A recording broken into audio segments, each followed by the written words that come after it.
eh, continuando con las actividades organizadas por el posgrado de Medicina Crítica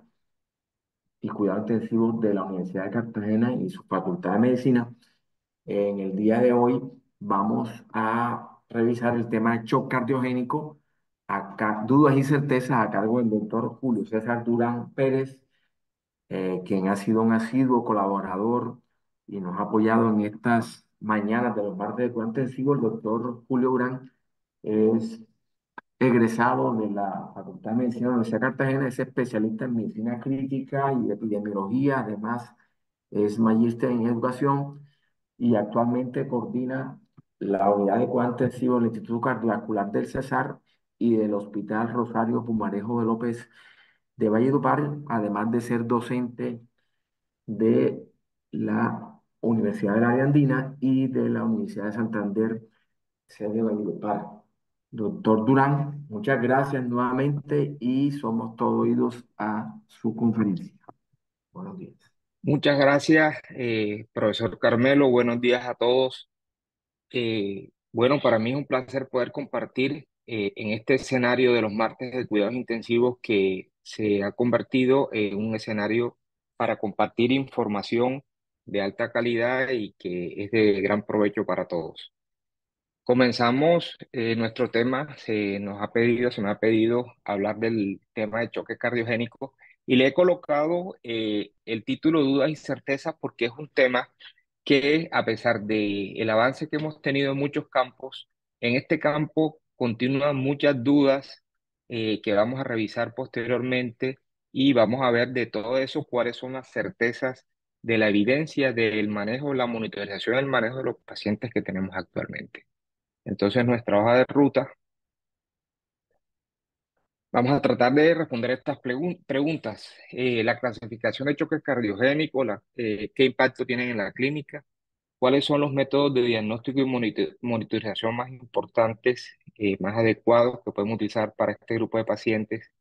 Con respecto a un tema controversial, el uso de vasopresores inotrópicos, qué impacto tienen en los desenlaces. Y por último, tratar de hablar un poco del soporte circulatorio mecánico y sobre todo llevar esas recomendaciones a nuestra realidad. Bueno, con respecto al choque cardiogénico, sabemos es el choque que está asociado a la disminución de la contractilidad o el gasto cardíaco, que complica el 5 al 12% de los infartos agudos del miocardio, aunque posiblemente esta información viene de estadísticas previas en las cuales no teníamos masificación de las técnicas de revascularización miocárdica. Entonces, de pronto, ya podemos encontrar información más nueva, de pronto que no es tan alto. Se requiere afectación de al menos el 40% del ventrículo izquierdo para que el paciente pueda progresar el choque cardiogénico, pero también se produce por la insuficiencia cardíaca crónica, que puede tener una descompensación aguda y cursar con un choque cardiogénico. También puede presentarse como después de una cirugía cardíaca. El tema del choque cardiogénico también va a la importancia, es que los sobrevivientes de esta patología van a tener importantes problemas de discapacidad y depresión y una mortalidad que sigue rondando el 30 al 40%. Entonces, teniendo en cuenta lo que hemos planteado revisar, comenzamos con el tema de la clasificación. La SCAI, que es la Sociedad Norteamericana de Intervencionismo Coronario, ha propuesto esta clasificación en estadios, desde estadio A estadio E, donde el estadio A son los pacientes, ellos han colocado acá los pacientes a riesgo de presentar el choque cardiogénico y el más extremo, el estadio E, son los pacientes que ya están en un shock refractario. El estadio C sería el choque cardiogénico clásico, como nosotros lo conocemos, con las alteraciones hemodinámicas del laboratorio y por monitorización invasiva como choque cardiogénico clásico. Entonces, cada uno de estas estadios van a tener una propuesta de manejo y, como vemos acá también, cada uno está asociado a un porcentaje de mortalidad, siendo la mayor mortalidad pues el estadio E. En esta gráfica vemos la clasificación Y también algo muy importante y es cuáles son los criterios diagnósticos. Estos criterios diagnósticos van a diferir según muchos de los estudios realizados, dependiendo de cada estudio, va a utilizar algunos métodos diagnósticos o puntos de corte diferentes, pero aquí vemos nosotros cómo los pacientes con los estadios más bajos, estadio A, se va a hablar, es el paciente que va a estar normotenso a riesgo de choque cardiogénico, que tiene una patología que lo coloca a riesgo y hace una insuficiencia cardíaca descompensada o cardiopatía isquémica con un índice cardíaco normal. Y nos llama la atención aquí cuando hablamos de el choque cardiogénico clásico, la presencia básicamente de hipotensión con o sin medicamentos o dispositivos para mantener con una presión arterial sistólica menor de 90 o presión arterial media menor de 90. Y comienzan a aparecer los criterios de monitorización hemodinámica invasiva, donde habla de que este grupo de pacientes son los que tienen un índice cardíaco por debajo de 2.2, una presión de oclusión arterial pulmonar por encima de 15 y el índice de pulsatividad de la arteria pulmonar, que es un índice muy importante que vamos a comentar en esta charla, menor de 1.85, con un poder cardíaco que es también otro aspecto importante o otra medición que ha tomado relevancia en los últimos años, un poder cardíaco por encima de 0.6. Entonces, estos son los parámetros de monitorización hemodinámica junto con los parámetros clínicos y de laboratorio que incluye además el uso del lactato. Pero para, digamos que, complicar un poco la cosa más, cuando nosotros clasificamos el paciente de choque cardiogénico, tenemos que tener en cuenta la clasificación etiológica, porque no es lo mismo un choque cardiogénico de origen isquémico que un choque cardiogénico de origen no isquémico. Y dentro de los no isquémicos tenemos los pacientes que tienen insuficiencia cardíaca crónica descompensada, son los pacientes grupo C de Stevenson, y los pacientes con patologías agudas como la miocarditis, cada uno con un impacto en la epidemiología diferente. Entonces, estos grupos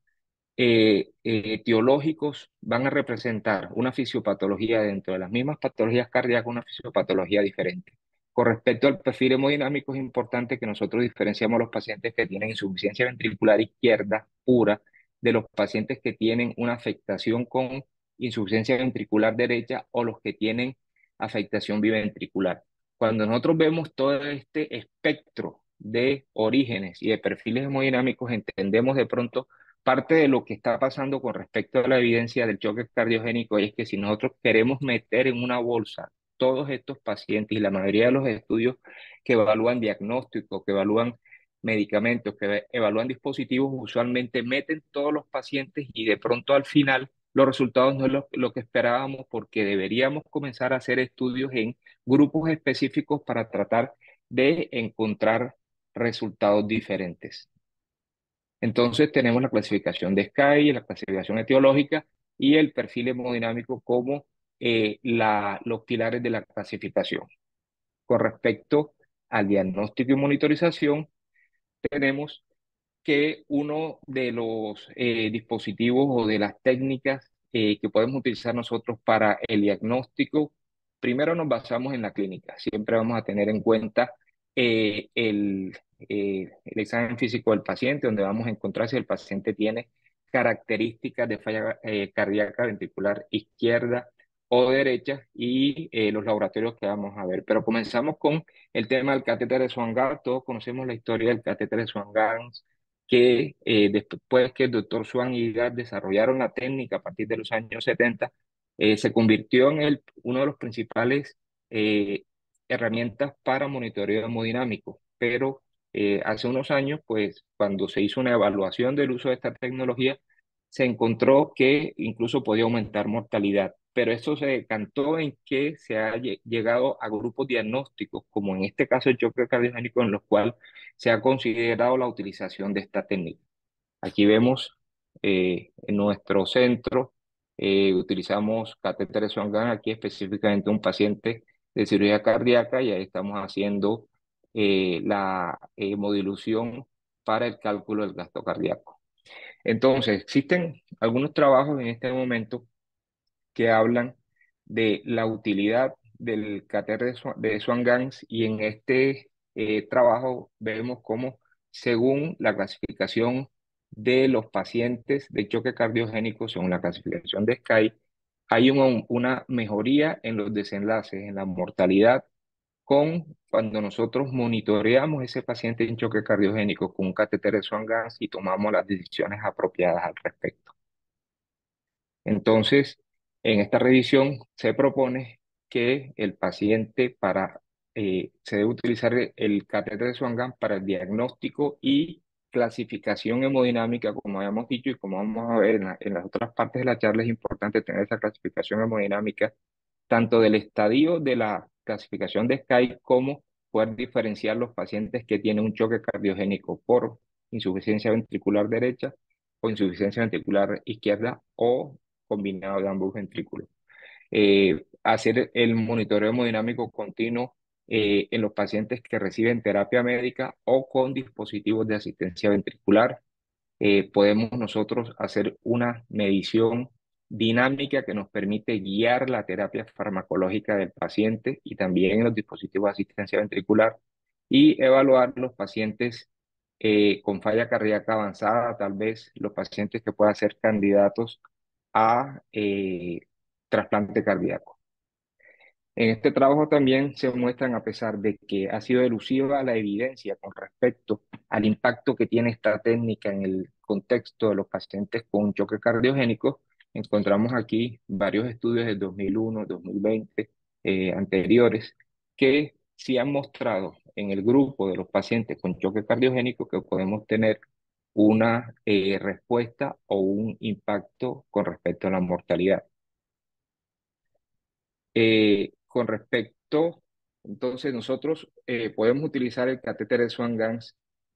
y en estas mismas revisiones de martes de cuidados intensivos nosotros hemos hablado mucho acerca de la ecocardiografía y sobre todo de la ecocardiografía en manos del intensivista. La ecocardiografía es una herramienta específicamente en este grupo de choque cardiogénico muy importante que nos va a permitir hacer esa evaluación no invasiva del paciente y la utilidad inicial de la ecocardiografía, debemos hacer siempre un estudio juicioso, un estudio completo, tal vez en compañía de cardiología, en el cual nos permita hacer una evaluación de la causa, cómo está la estructura cardíaca y nos va a dar una idea de cuál es la causa de ese choque cardiogénico. Nos va a permitir evaluar la fracción de eyección, las alteraciones segmentarias de la contractilidad, diferenciar pues los pacientes isquémicos de no isquémicos, nos va a permitir evaluar las válvulas cardíacas como causa también de este choque cardiogénico, nos va a permitir evaluar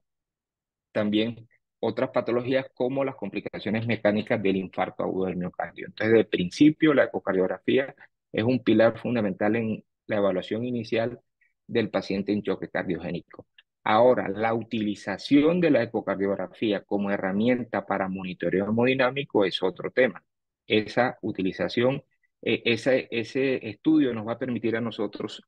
algo que siempre queremos los intensivistas, es tener una herramienta a la cabecera del enfermo de bajo costo, que sea reproducible o que sea, si no es continuo, por lo menos repetitiva. Y dentro de esa evaluación hemodinámica tenemos la evaluación, podemos hacer nosotros una evaluación del gasto cardíaco. Si nosotros medimos el diámetro del tracto de salida del ventrículo izquierdo y medimos el BTI,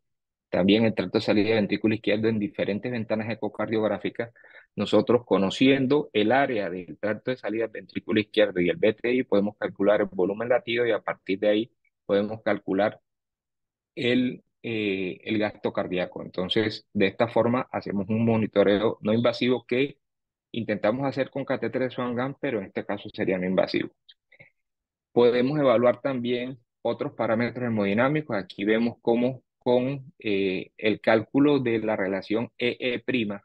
en la válvula mitral, pues la onda E en la válvula mitral, la onda E' mediante Doppler tisular en el anillo mitral lateral, nosotros podemos calcular por la fórmula de Naglet la presión de oclusión arterial pulmonar. Entonces, esta es una forma también no invasiva de hacer monitoreo hemodinámico sin utilizar catéteres Swan-Ganz. Este estudio es un estudio muy importante que me permite generar varios conceptos. Entonces, este es un estudio en el que se evaluó la utilización de ecocardiograma en pacientes con choque cardiogénico. Es un estudio retrospectivo en el cual se evaluaron alrededor de más de 2.400 pacientes y se buscaron cuáles son esos valores hemodinámicos que impactan más en la mortalidad y que se pueden realizar mediante ecocardiografía. Y esta gráfica me gusta mucho porque me da una información que es importante y quería discutir con ustedes y es, nosotros cuando hacemos un ecocardiograma enfocado en shock, nosotros tendemos a pensar, si el paciente tiene un ventrículo dilatado con una fracción de eyección deprimida, el paciente tiene un choque cardiogénico y si encontramos pues las otras características que conocemos, si el paciente tiene un ventrículo hiperdinámico más de choque séptico, pero básicamente asociamos la fracción de eyección con el choque cardiogénico y hay que tener en cuenta la pregunta que yo hago en este momento es, ¿qué relación existe entre la fracción de eyección y el gasto cardíaco? Porque tendríamos nosotros que suponer que el paciente que tiene una fracción de eyección deprimida va a tener un gasto cardíaco deprimido y a lo contrario, el paciente que tiene una fracción de eyección normal va a tener un gasto cardíaco normal y eso no sucede así. No hay una relación lineal directa entre fracción de eyección y gasto cardíaco y esta gráfica lo muestra muy bien, si nosotros nos damos cuenta, este es la fracción de eyección. Aquí específicamente una fracción de eyección normal del 52% en la clasificación. Estos son los grupos de SCAI, A, B, C hasta el E. En el paciente a riesgo, más del 50% de los pacientes tienen una fracción de eyección normal. Pero en los pacientes ya con choque cardiogénico clásico, casi que el 50% pueden tener una fracción de eyección normal. Y todavía más llamativo sería que en los grupos que tienen el grupo E, que serían ya los pacientes prácticamente en choque cardiogénico refractario, un porcentaje no despreciable, casi de un 20% van a tener una fracción de eyección normal. Entonces, fracción de eyección normal no es igual que gasto cardíaco y tenemos que buscar herramientas más allá de la fracción de eyección para evaluar eso. Entonces, en este mismo estudio se muestra cómo ellos utilizaron diferente. Aquí se encontró básicamente en este estudio que la fracción de eyección no es un indicador, en este caso asociado a la mortalidad. Y se evaluaron otras mediciones que nosotros podemos tener en cuenta y aquí tenemos el índice cardíaco, pero vuelve acá el tema del poder cardíaco. El poder cardíaco es una medición que parte de multiplicar el gasto cardíaco con la presión arterial media y se ha convertido en la medición tanto por catéter Swan-Ganz como por ecocardiografía, como vemos este estudio, como una medición muy importante para evaluar el performance, el desempeño del ventrículo izquierdo y para tomar decisiones, especialmente vamos a ver en los dispositivos de asistencia ventricular, un paciente con un poder cardíaco persistentemente por debajo de 0,6, a pesar del tratamiento médico, sería indicación para dispositivos de asistencia ventricular. Aquí tenemos también el índice de volumen latido y vuelvo otra v'ez la relación EE' en el cual cuando yo tengo una relación EE' de la válvula mitral es un indicador de disfunción ventricular y se asocia a presiones de oclusión arterial pulmonar por encima. Una relación EE' mayor de 15 se asocia a una presión de oclusión arterial pulmonar por encima de 18 y también nos va a dar aquí performance ventricular y precarga. Entonces, estas son algunas de las medidas hemodinámicas que nosotros podemos utilizar desde el punto de vista de la ecocardiografía. Cuando nosotros revisamos las fórmulas que utilizó este estudio para evaluar el poder cardíaco, vemos aquí gasto cardíaco, presión arterial media y una constante. Estas son las formas que utiliza. Cuando nosotros hablamos específicamente de ecocardiografía, nos llama la atención que para calcular ese gasto cardíaco, y me devuelve un poco más acá a la fórmula del gasto cardíaco, nosotros vamos a utilizar el diámetro del tracto de salida y vamos a utilizar el BTI. Y a partir de ahí multiplicamos por la frecuencia cardíaca. Aquí llama la atención que, digamos que la variable más fija, la variable dependiente sería el BTI eh, del trato de salida ventrículo izquierdo. Por lo tanto, no hay muchos estudios que evalúen solo el BTI como predictor de mortalidad o como seguimiento del paciente de choque cardiogénico, Pero en estos cálculos hemodinámicos que nosotros hacemos por ecocardiografía, entre más números le metemos, sobre todo variables que son difíciles de evaluar, de pronto contaminamos más la muestra. De pronto, si nosotros hacemos algún trabajo, buscamos, no encontré información específicamente solo del BTI, sería bastante importante. Pero entonces, estos son los parámetros ecocardiográficos que se sugieren. Con respecto a la evaluación, entonces estamos hablando de evaluación del ventrículo izquierdo. Con respecto a la evaluación del ventrículo derecho, para evaluar ese compromiso, es un poquito más complicado. Las características anatómicas del ventrículo derecho no permiten una evaluación tan fácil como el ventrículo izquierdo y básicamente la quinesia del ventrículo izquierdo, el diámetro basal mayor de 4,2, un área de cambio fraccional menor del 35%, un TAPSE menor de 16 o una velocidad tricuspidia por encima de 2,8 son algunas características que nos permiten evaluar esa disfunción del ventrículo derecho, siendo el TAPSE el más utilizado, pero que en muchos estudios demuestra de que no es el que tiene, se asocia necesariamente a peor pronóstico. Entonces, con respecto a la monitorización general del paciente, tenemos que desde el punto de vista clínico nosotros podemos utilizar frecuencia cardíaca, presión arterial, datos clínicos de congestión pulmonar o sistémica y la perfusión en general, guiado por lactato o llenado capilar, evaluar la función renal, evaluar la función, no solamente la función renal, sino la función hepática. Aquí vemos la función hepática, el pH del ácido láctico, como herramientas paraclínicas que nos permiten hacer esa evaluación. Y en la medición hemodinámica tenemos la evaluación de la presión de la aurícula derecha como un indicador de disfunción ventricular derecho, la presión de oclusión arterial pulmonar, gasto cardíaco, el poder cardíaco y el índice de pulsatividad de la arteria pulmonar como indicadores, el poder cardíaco de disfunción ventricular izquierda y el índice de pulsatividad de la arteria pulmonar como indicador de disfunción del ventrículo derecho. Entonces tenemos que, desde el punto de vista clínico, podemos utilizar la presión arterial, el lactato, la, las alteraciones a nivel de la función hepática y el pH como herramientas de seguimiento que son validadas como se asocian a mayor mortalidad y que nos permiten de pronto evaluar los estadios que tenga el paciente. Si ese paciente tiene una buena ventana ultrasonográfica, primero hay que hacer un ecocardiograma para hacer un diagnóstico de la patología cardíaca y podemos utilizar la ecocardiografía transtorácica y dependiendo de las características del paciente, porque hay que tener en cuenta que la ecocardiografía tiene importantes limitaciones, sobre todo porque el lograr tener una buena ventana ecocardiográfica,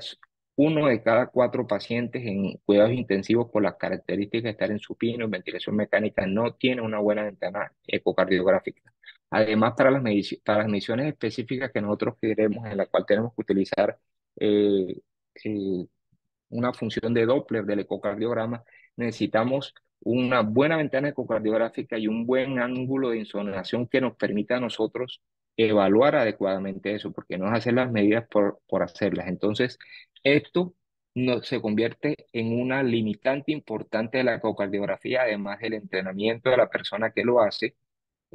Por eso muchas veces no lo vamos a poder utilizar y queda el catéter de Swan-Ganz, sobre todo en los pacientes que tienen mala ventana ecocardiográfica, que van al deterioro o usualmente el paciente que requiere dispositivo de asistencia ventricular. El catéter de Swan-Ganz se posiciona como una recomendación importante en el contexto de estos pacientes. Bueno, con respecto al manejo, vamos a hablar del manejo de vasopresores inotrópicos, otro tema controversial. Quería mostrar esta diapositiva porque es algo en lo que todos estamos de acuerdo y es, digamos que la medida de manejo más importante que nos permite a nosotros mejorar el pronóstico de los pacientes en choque cardiogénico que están asociados a un infarto agudo del miocardio o a cardiopatía isquémica es realizar las estrategias de reperfusión y eso no tiene duda. Esa revascularización inmediata disminuye de forma importante la mortalidad. Se debe realizar una revascularización percutánea o si no es posible desde el punto de vista percutáneo llevarlo a cirugía de revascularización miocárdica y también importante en el contexto del infarto agudo del miocardio, pues la evidencia habla de que debemos intervenir el vaso culpable y dejar los otros vasos no culpables para una segunda oportunidad. Entonces, en este caso, digamos que son de las certezas más importantes que tenemos es el subgrupo de los pacientes, que usualmente son la mayoría de los pacientes en choque cardiogénico, la necesidad de ser llevados a intervencionismo coronario para realizar esa reperfusión. Entonces, con respecto al uso de medicamentos para el soporte del paciente, esta gráfica es muy importante porque nos muestra la fisiología del ventrículo izquierdo en condiciones de normalidad y en condiciones de choque cardiogénico, donde de las cosas más importantes o que más deterioran ese gasto cardíaco sería la poscarga. ¿De acuerdo? Entonces, todos los medicamentos que nosotros utilizamos, ya sea vasopresores inotrópicos, tener en cuenta que nosotros queremos que mejorar la inotropía del paciente, pero también utilizamos vasopresores que de una u otra forma van a desviar la curva de función ventricular hacia la derecha, y de esta forma podemos hacer nosotros un deterioro de la función contráctil. Entonces tenemos la norepinefrina, fenilefrina que no tenemos en Colombia, y la vasopresina como vasopresores puros, y los inotrópicos de este otro lado. Entonces tener en cuenta ese equilibrio desde el punto de vista farmacológico. Existen muchos estudios, hay ríos de evidencia que hablan de la comparación de los diferentes inotrópicos. En este trabajo de New England Journal del 2021, trataron de comparar milrinone versus dobutamina con respecto a los perfiles hemodinámicos y a los desenlaces, y vemos que no existe una diferencia importante entre estos dos medicamentos, a pesar de que farmacológicamente se considera que tiene una diferencia. En muchos de estos desenlaces no hubo una diferencia con respecto al uso del mirrinone o dobutamina en el contexto del choque cardiogénico. Y aquí vemos con respecto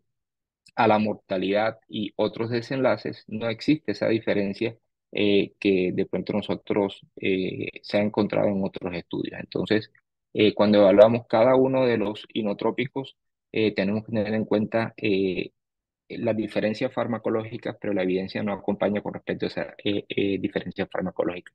Y este es un estudio que me llama mucho la atención, que pone de presente un punto, y es este fue el uso de inotrópicos. Un estudio en una base de datos retrospectiva, el uso de inotrópicos en pacientes con falla cardíaca, en el cual se evaluaron 12.000 pacientes con inotrópicos y 12.000 pacientes que no recibieron inotrópicos en diferentes contextos de choque cardiogénico, y se encontró que había un aumento importante de la mortalidad con el uso de inotrópicos. Entonces, este es un punto que nos llama mucho la atención, el aumento de la mortalidad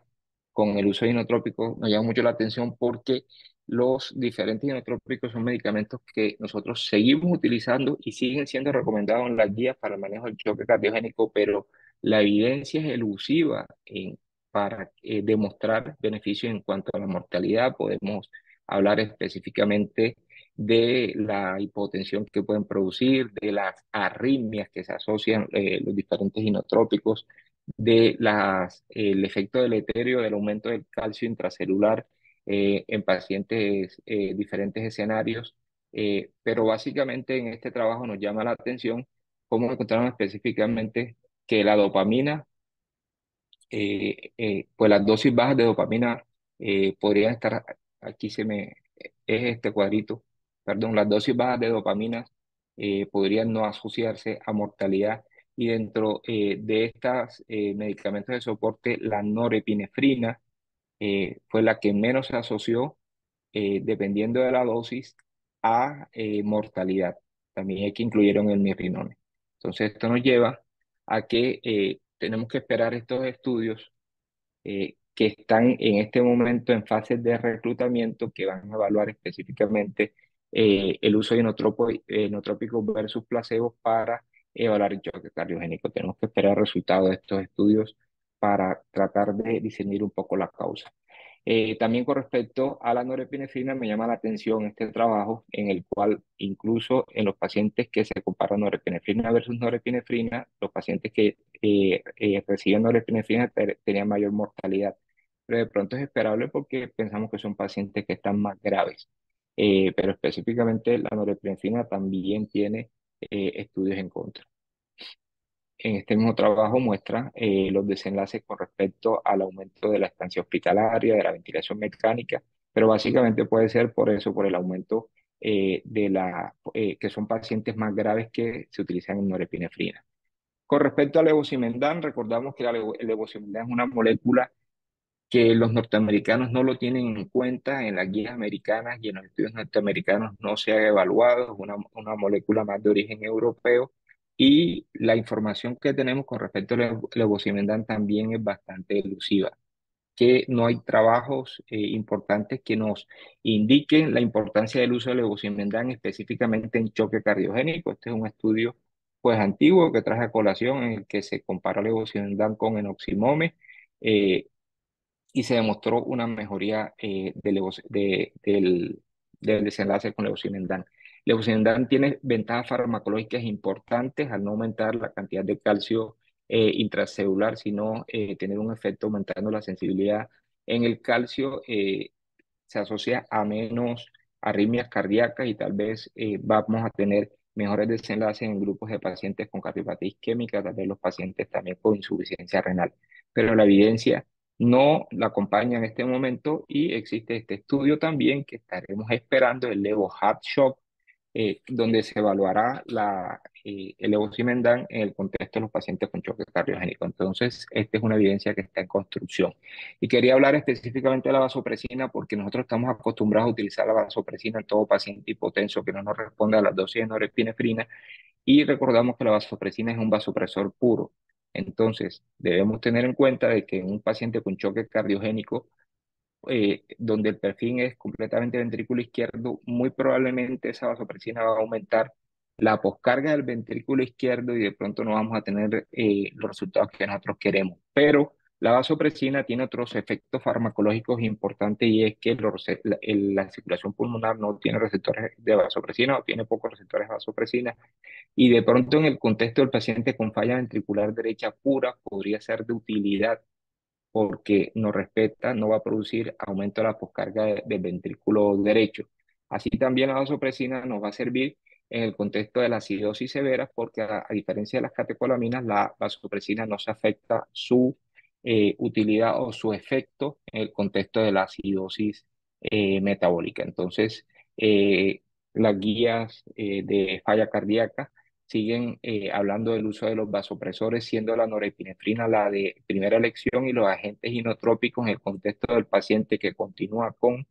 choque cardiogénico o que tiene datos de bajo gasto a pesar del manejo de las medidas iniciales. Y este es como un resumen de lo que se recomienda actualmente con respecto al uso de inotrópicos y vasopresores, donde se diferencian los pacientes con choque cardiogénico de origen isquémico por falla cardíaca descompensada o con falla ventricular derecha, donde la norepinefrina en todos los grupos sigue siendo el vasoactivo de elección y el inotrópico va a cambiar según el contexto. Acá vemos como en el paciente con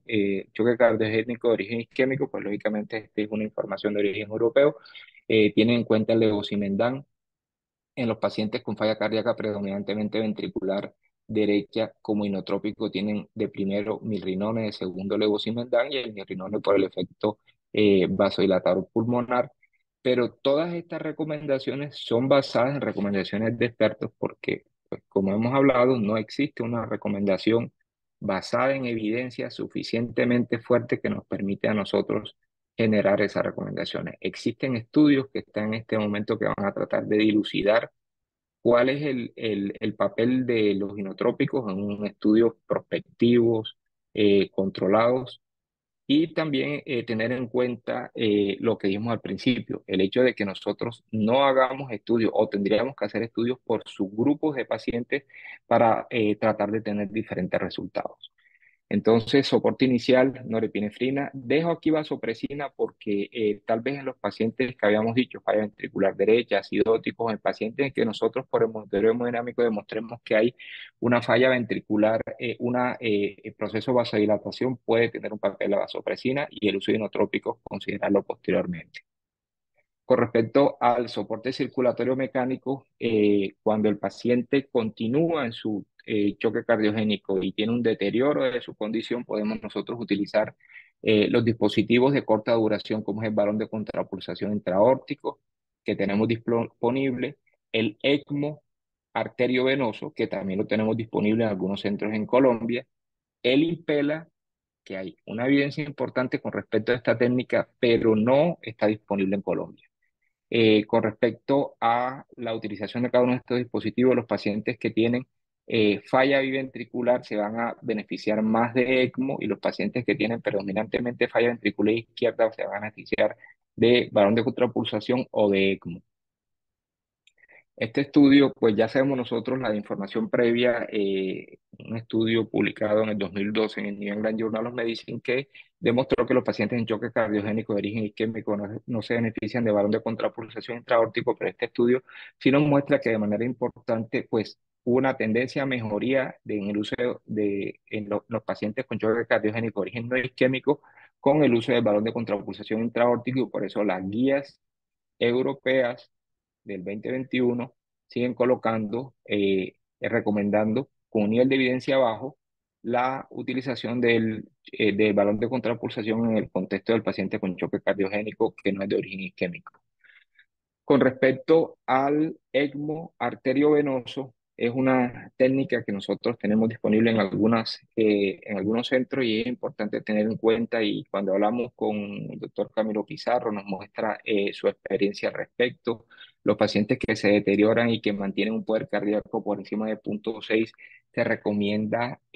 la utilización del ECMO y tener en cuenta que estos dispositivos tenemos que utilizarlos ya sea como puente a recuperación, como puente a otro dispositivo más avanzado, como puente a trasplante o como puente a decisión. O sea, son dispositivos que lo que nos van a ayudar es comprar tiempo mientras mejora la función cardíaca. Pero tenemos este estudio reciente en el cual se evalúa el impacto del ECMO venoarterial temprano en pacientes en choque cardiogénico. Se incluyeron 122 pacientes, unos a ECMO temprano y otros a ECMO digamos, no temprano, los pacientes con ECMO temprano que se deterioraron los pasaban a ECMO y no hubo diferencias en la mortalidad con respecto al uso del ECMO versus terapia conservadora en este grupo de pacientes. Entonces, este es otro revés que tenemos con respecto a la evidencia. No hay una evidencia clara con respecto al impacto de la mortalidad ni en balón de contrapulsación ni en uso de ECMO.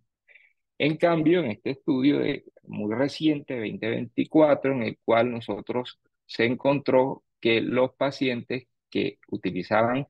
el sistema Impela versus tratamiento médico tienen un impacto importante en los pacientes con choque cardiogénico de origen isquémico. El tema es que no tenemos disponible sistema Impela en nuestro país en este momento por motivos creo que de costos y lo que tenemos es ECMO arteriovenoso. Entonces, esto también queda en el tintero como una de las posibilidades que nosotros podemos pensar. Y los pacientes pueden pasar un dispositivo de asistencia ventricular de largo plazo.